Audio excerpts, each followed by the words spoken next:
बच्चों, एक बार फिर से आप सभी का स्वागत है हमारे YouTube चैनल बस्ती वाले गुरुजी पर। आज हम लोग कक्षा 6 यूपी बोर्ड की गणित पढ़ेंगे। बीज गणितीय अवधारणा अभ्यास 5 का बी पढ़ेंगे। इसमें 5-1 हम लोग पढ़ चुके हैं।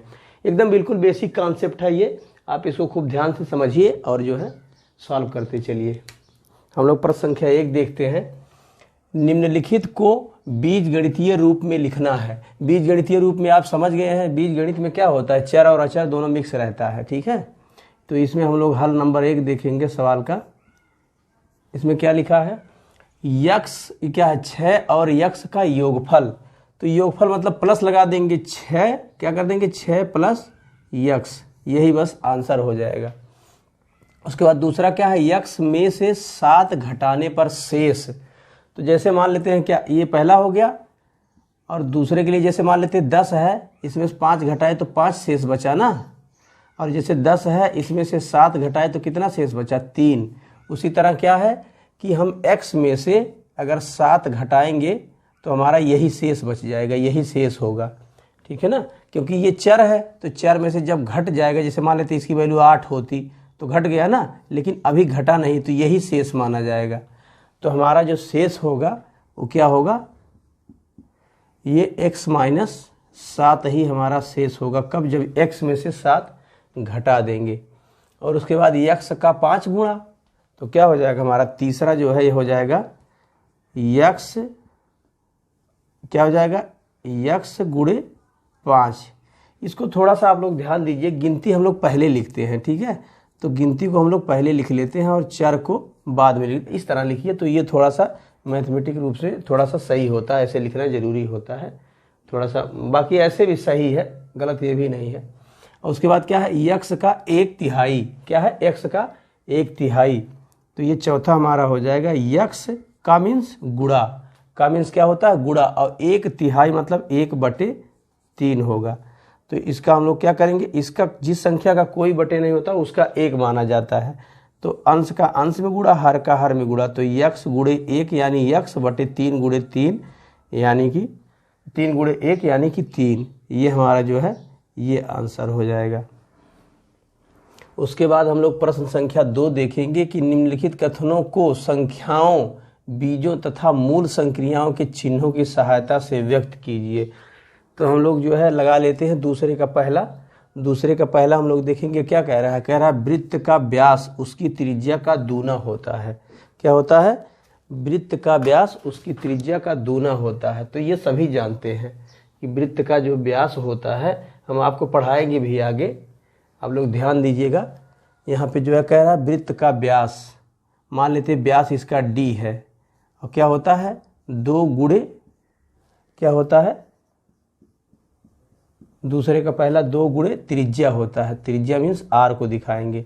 तो हमारा यही जो है क्या हो जाएगा, यही कथन जो है हमारा इसी रूप में व्यक्त किया जाएगा। जहाँ इसको लिख लेंगे कि जहाँ क्या है, जहाँ d माने क्या होता है डायामीटर, DIAMETER, डायामीटर माने व्यास होता है। क्या होता है, हो जाएगा हमारा रेडियस, RADIUS, रेडियस बोले तो त्रिज्या, क्या होता है त्रिज्या। तो ये हमारा हो जाएगा d यानी व्यास बराबर 2 गुणे त्रिज्या। और दूसरा हम लोग देख लेंगे, दूसरा ये हमारा होगा वर्ग का परिमाप उसकी एक भुजा का 4 गुना होता है। तो परिमाप को हम पेरीमीटर से दिखाते हैं, इसको p मान लेते हैं। और क्या होता है परिमाप, क्या है वर्ग का परिमाप उसकी एक भुजा का 4 गुना होता है। तो 4 गुणे 1 भुजा को हम a मान लेते हैं। क्या मान लेते हैं, a मान लेते हैं। तो क्या हो जाएगा हमारा वर्ग का परिमाप, क्या होता है परिमाप बराबर होता है 4 गुणे 1 भुजा, क्या होता है 1 भुजा। तो यहाँ पे क्या हो जाएगा, p माने परिमाप हो जाएगा और a जो है क्या 1 भुजा हो जाएगी। यही हमारा आंसर हो जाएगा। ठीक है, ये जो है बीजगणितीय रूप में p बराबर 4 गुणे a। और आयत का क्षेत्रफल उसकी लंबाई तथा चौड़ाई का गुणनफल होता है। तो ये जो है हमारा तीसरा क्या हो जाएगा, हमारा तीसरा यहाँ ले लेते हैं हम लोग। यहाँ पे तीसरा हमारा हो जाएगा आयत का क्षेत्रफल। तो आयत का क्षेत्रफल क्या हो जाएगा, लंबाई तथा चौड़ाई का गुणनफल। तो ये लंबाई को L मान लेते हैं, चौड़ाई को B मान लेते हैं, तो ये हो जाएगा हमारा लंबाई गुणे चौड़ाई, यानी एरिया इज इक्वल टू लंबाई गुणे चौड़ाई। ये हो जाएगा हमारा आयत का क्षेत्रफल। आयत का क्षेत्रफल, जहाँ ए क्या है, ए क्षेत्रफल है, एरिया को ऐसे लिख लीजिए। ए मीन्स क्या दिखाता है, क्षेत्रफल दिखाता है। क्या दिखाता है, क्षेत्रफल। और एल क्या है, लंबाई है। एल क्या है, लंबाई है। और बी क्या है, चौड़ाई, विड्थ बोलते हैं। क्या बोलते हैं, विड्थ यानी चौड़ाई। क्या है, चौड़ाई। ठीक है, तो ये हमारा बीजगणितीय रूप होता है, जो आयत का क्षेत्रफल बराबर लंबाई गुणे चौड़ाई होता है। क्या है, चौथे में लाभ, जो लाभ होता है विक्रय मूल्य तथा क्रय मूल्य के अंतर के बराबर होता है। तो लाभ कब होगा, जब हम कोई चीज़ खरीदेंगे या बेचेंगे। ठीक है, तो यहाँ पे लाभ बराबर क्या हो जाएगा, हमारा लाभ है, लाभ हो जाएगा। लाभ जब कब होगा, जब हमारा जो बेचेंगे वो ज़्यादा होगा। जब जितने में बेचे हैं ज़्यादा होगा, तो क्या हो जाएगा, विक्रय मूल्य माइनस क्रय मूल्य। क्या होगा, क्रय मूल्य। तो ये हमारा लाभ हो जाएगा। तो इसको बीजगणितीय रूप में हम लोग लिख देंगे। तो लाभ को क्या लिखेंगे, profit, P is equal to विक्रय मूल्य, मतलब क्या, इसको क्या करेंगे, यस कर देंगे, सेल प्राइस, माइनस C लिख देंगे, कास्ट प्राइस। ये हमारा P बराबर क्या हो जाएगा, प्रॉफिट, मतलब जो है क्या हो जाएगा, P माने प्रॉफिट यानी लाभ, और S माने सेल प्राइस यानी विक्रय मूल्य, और C मीन्स क्या हो जाएगा, क्रय मूल्य यानी कि कास्ट प्राइस। तो ये हमारा हो जाएगा लाभ बराबर विक्रय मूल्य माइनस क्रय मूल्य। ये बीजगणितीय जो है क्या है, निरूपण हो जाएगा। इसी से हम लोग प्रदर्शित करेंगे, ये हमारा आंसर हो जाएगा। उसके बाद हम लोग तीसरे का ए देखेंगे। तीसरे के ए में क्या है, एक टोकरी में 50 आम है, दूसरी टोकरी में X आम है। ये हमारी टोकरी है। क्या है, ये टोकरी हमारी है, दो टोकरी हमारे पास है। ठीक है, तो इसमें जो है 50 आम है। कितने आम हैं, 50 आम है। और इसमें X आम है। क्या है, इसमें X आम है। तो क्या कह रहा है, कह रहा है पहली टोकरी में दूसरी टोकरी से कितने अधिक आम हैं। तो पहली टोकरी में अधिक कह रहा है ना, तो पहली टोकरी में अगर अधिक है, क्या कह रहा है, एक टोकरी में 50 आम है, दूसरी टोकरी में X आम है। तो कह रहा है कि पहली टोकरी में दूसरी टोकरी से कितने अधिक आम हैं, यानी इसमें ज़्यादा हैं। तो जिसमें ज़्यादा होता उसी में से घटाएंगे। तो ये कितना है, ये 50 है पहली में, और दूसरी में क्या है, X है। तो 50 में से जब X घटा देंगे तो जो आएगा वही अधिक होगा। क्या होगा, वही अधिक होगा। तो ये हमारा हो जाएगा आंसर, यानी कि पहली टोकरी में दूसरी टोकरी से इतना अधिक आम है। ये हमारा आंसर। जैसे मान लेते हैं यहाँ दूसरी टोकरी में 10 आम है। क्या है, 10 आम है। तो क्या करेंगे, 50 माइनस 10 कर देंगे। क्या कर देंगे, 10 कर देंगे। तो कितना हो जाएगा, 50 में से 10 गया तो 40 हो जाएगा। यानी कि इस टोकरी में अगर 50 है, इसमें 10 है, तो इसमें 40 आम ज़्यादा है। कैसे पता चला, जब 50 में से दूसरी वाला घटा दिए, यानी X आम घटा दिए। देखिए इसमें अगर हम 10 मान लेते हैं एक सेकंड के लिए, तो देखिए 50 में से 10 घटाए तो कितना बचा, 40। तो यही 40 क्या कह रहा है, इससे मतलब इसमें ज़्यादा है इस वाली टोकरी से। तो यही हमारा बीजगणितीय निरूपण हो जाएगा। ये आंसर हो जाएगा हमारा X माइनस 50। 3 का B, एक विद्यालय में कुल 100 छात्र थे और जिनमें X छात्र अनुपस्थित हो गए तो उपस्थित छात्रों की संख्या ज्ञात कीजिए। तो हम लोग लगाएंगे तीसरे का B। तो 3B हम लोग लगाएंगे। तो इसमें जो है कुल एक विद्यालय में कुल कितने छात्र थे, कुल छात्र थे 100। कुल छात्र 100 थे, है ना, कुल छात्र 100 हैं और जिनमें से X अनुपस्थित हो गए, है ना। कुल इतना है, X अनुपस्थित हो गए। क्या हो गए, अनुपस्थित। तो कह रहा है कि उपस्थित छात्रों की संख्या। तो कैसे पता चलेगा, 100 कुल हैं, X अनुपस्थित हो गए। मान लीजिए हैं 20 अनुपस्थित हो गए। तो जब 100 में से क्या करेंगे 20 घटा देंगे तो क्या आ जाएगा 80। क्या आएगा 80, यही तो उपस्थित है। तो ऐसे ही क्या करेंगे, कुल 100 है, 100 में से यक्स घटा देंगे तो हमारा आ जाएगा जो उपस्थित है। ठीक है, तो उपस्थित छात्र क्या हो जाएगा, उपस्थित छात्रों की संख्या क्या हो जाएगी हमारी, उपस्थित छात्रों की संख्या हो जाएगी 100 कुल छात्र माइनस जो नहीं आए हैं यानी अनुपस्थित हैं, तो यक्स, यही हमारा आंसर हो जाएगा। उसके बाद हम लोग प्रश्न संख्या 4 देखेंगे। ये संलग्न चित्र में क्या है, संलग्न चित्र यानी ये हमारा चित्र हमने यहाँ बना दिया है।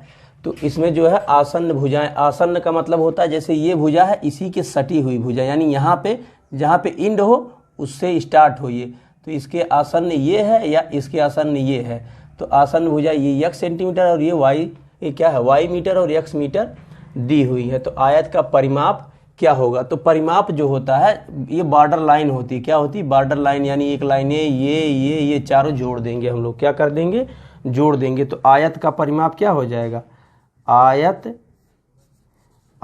का परिमाप क्या हो जाएगा, आयत का परिमाप, आयत ही है ना, तो आयत का परिमाप हमें ज्ञात करना है। तो क्या हो जाएगा, देखिए यहाँ यक्स है और यहाँ भी तो यक्स होगा क्योंकि ये भुजा इस भुजा के बराबर है, आमने सामने है, और ये y है तो ये भी क्या हो जाएगा, y हो जाएगा।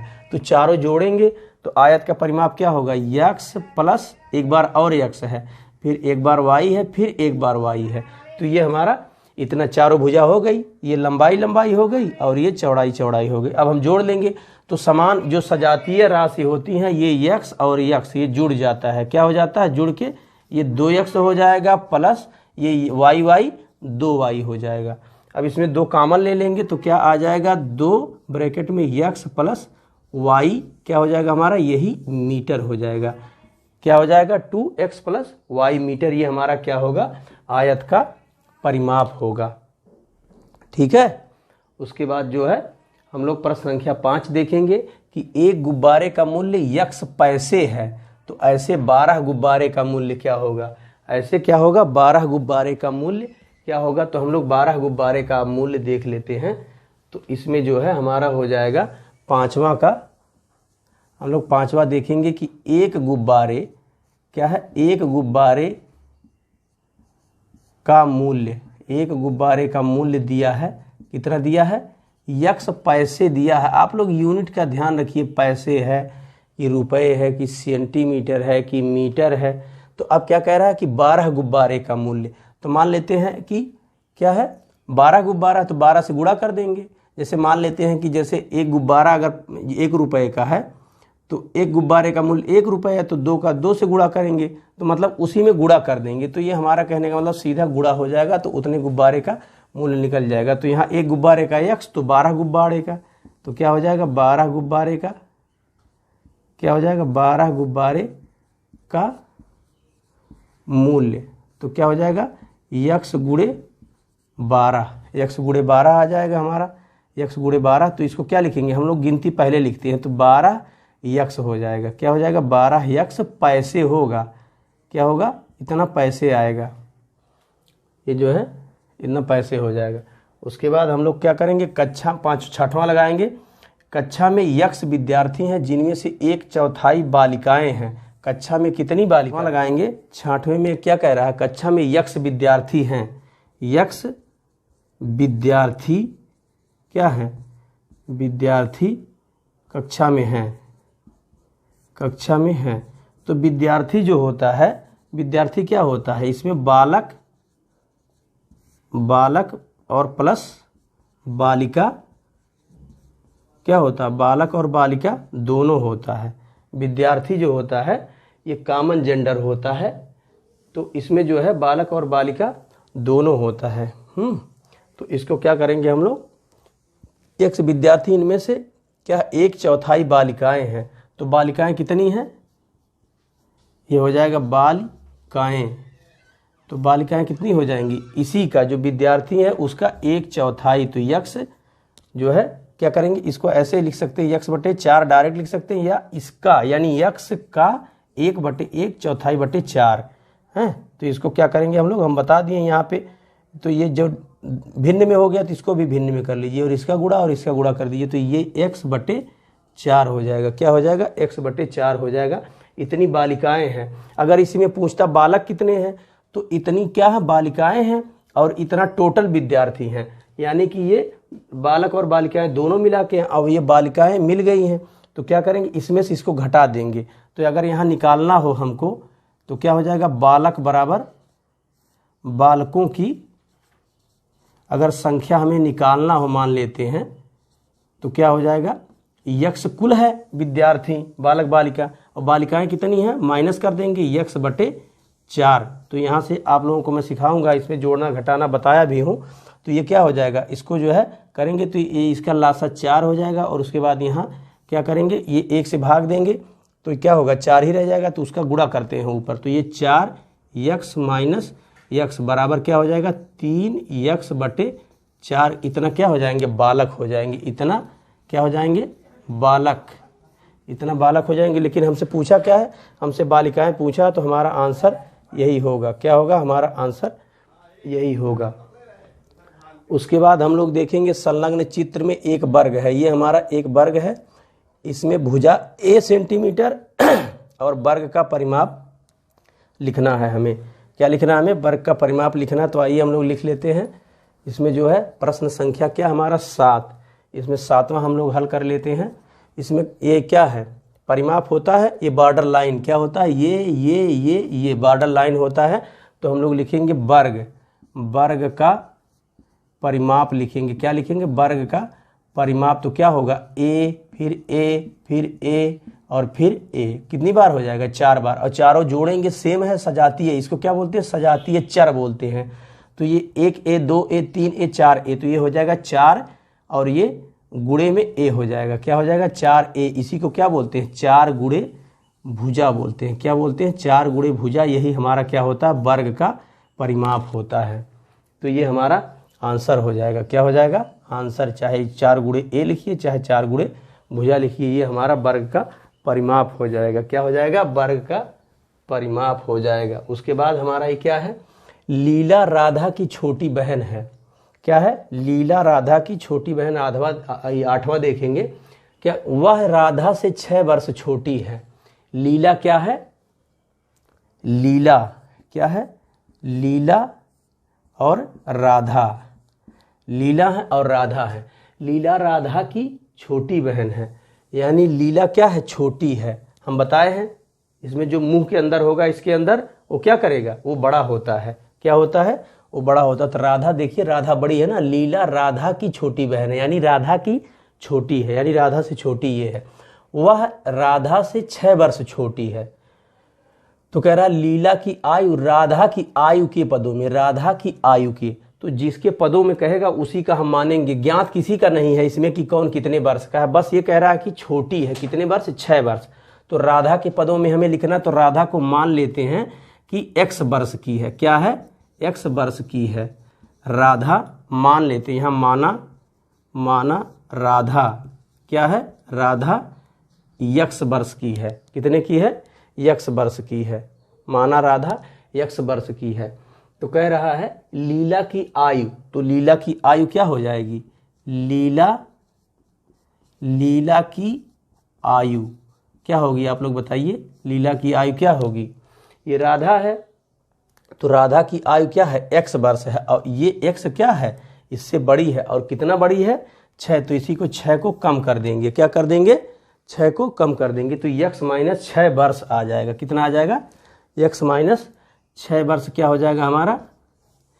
ये जो है लीला की आयु हो जाएगी। और ये क्या है? x जो है राधा की उम्र क्या है? x है। तो यानी x माइनस 6 ये किसके पदों में है? राधा की आयु के पदों में x माइनस 6 वर्ष आ जाएगा हमारा। अब उसके बाद जो है हम लोग लगाएंगे नंबर 9 सवाल। ये आखिरी सवाल है हमारा। आखिरी सवाल है। इसमें माँ ने घर में 16 लड्डू बनाए। कितना बनाए? 16 लड्डू कुल हैं, है ना। कुल लड्डू 16 कुल लड्डू हैं। कितने हैं? कुल लड्डू 16 हैं। अब क्या कह रहा है?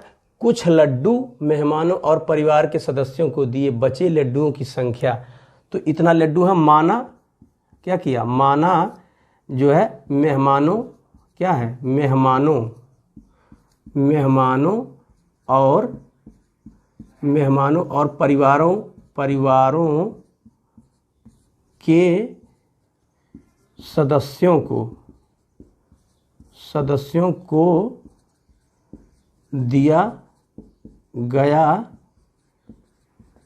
लड्डू क्या है, बराबर यक्ष है। क्या है, बराबर यक्ष लड्डू है ना। क्या है, बराबर यक्ष लड्डू है।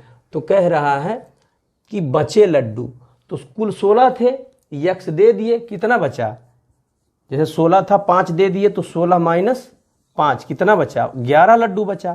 तो ऐसे ही 16 था, यक्ष दे दिया, तो जैसे 5 घटा दिए वैसे 16 में से यक्ष घटा देंगे, तो ये शेष लड्डू हो जाएगा। क्या हो जाएगा हमारा, शेष, यानी बचे या शेष, इसी को बोलते हैं बचे लड्डू या शेष लड्डू, इसी को बोलेंगे बचे लड्डू या शेष लड्डू। यही हमारा आंसर होगा, 16 माइनस यक्ष हो जाएगा।